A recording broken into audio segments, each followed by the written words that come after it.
To discuss the humanitarian crisis in the region, let me bring in Jonathan Fowler, Senior Communications Officer of the United Nations Relief and Works Agency for Palestine Refugees in the Middle East. Pleasure to have you with us, sir.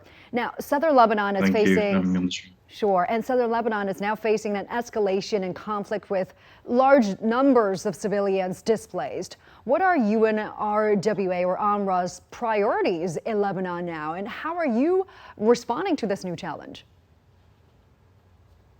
Yeah, this is an important and an extremely troubling situation. As our Commissioner General, the head of UNRWA, Philip Lazzarini, has flagged, we're in a situation where there's a third front risk opening in our operations. So Gaza, the West Bank, including East Jerusalem, but now Lebanon. Lebanon is home to around 500,000 Palestine refugees.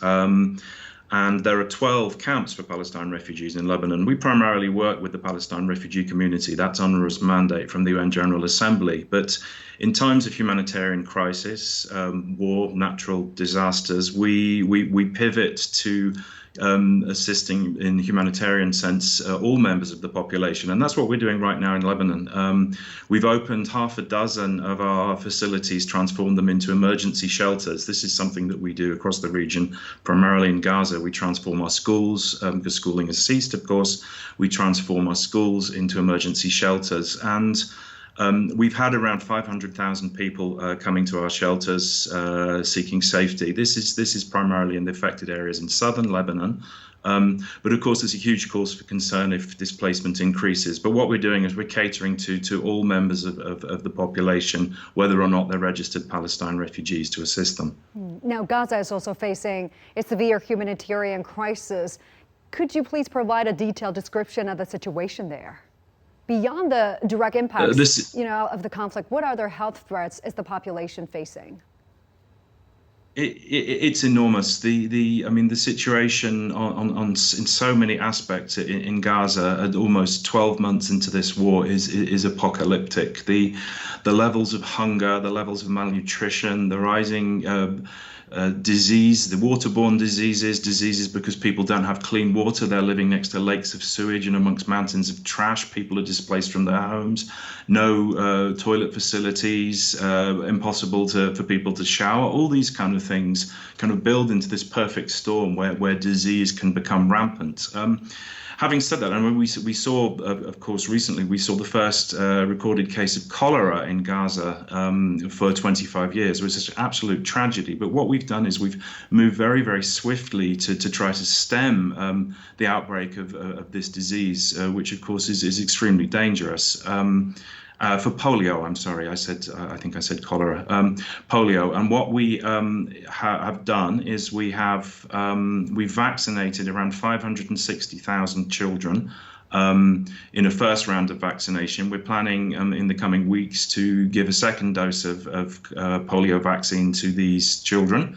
And that will, we hope, will stem the rise of polio, because that absolutely has to be stopped. Polio knows no borders. There's a risk of a spread out of the Gaza Strip, and that could be hugely problematic. And of course, regarding food, lack of food and hunger, we just need to be able to get more supplies in. I mean, it's not complicated. The problem is it's complicated to do that. The answer is not complicated, getting the food to the people that need to eat, getting clean drinking water. But unfortunately, restrictions on aid operations mean that this is extremely hard. And we're not even able now to bring in shelter materials, tarpaulins, tent materials, these kind of things. And with winter looming, this means that we're looking at an even greater risk of respiratory diseases, for example. So everywhere you look, the situation is very, very stark. It's a tough situation we're facing, and it's also been reported, UNRWA reports that 224 team members have unfortunately lost their lives since October 7th.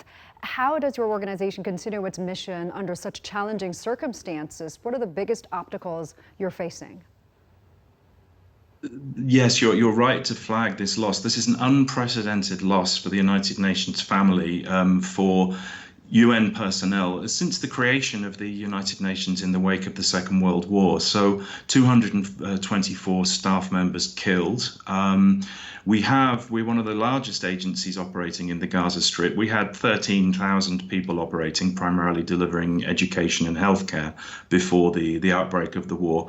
Around 5,000 of our staff have been able heroically to continue working, and almost all of our staff are displaced from their homes. But yes, indeed. I mean, we fear the news every day, the tragic news when we learn that another staff member has been killed in the Gaza Strip. And a number of these staff have been killed in the line of duty. And that just underscores that this is the most dangerous place to be a humanitarian aid worker in the world at present. Mr. Fowler, we appreciate the work you and your team has done and continues to do for the people in need. Thank you so much for taking the time talking to us, and we wish you all the best.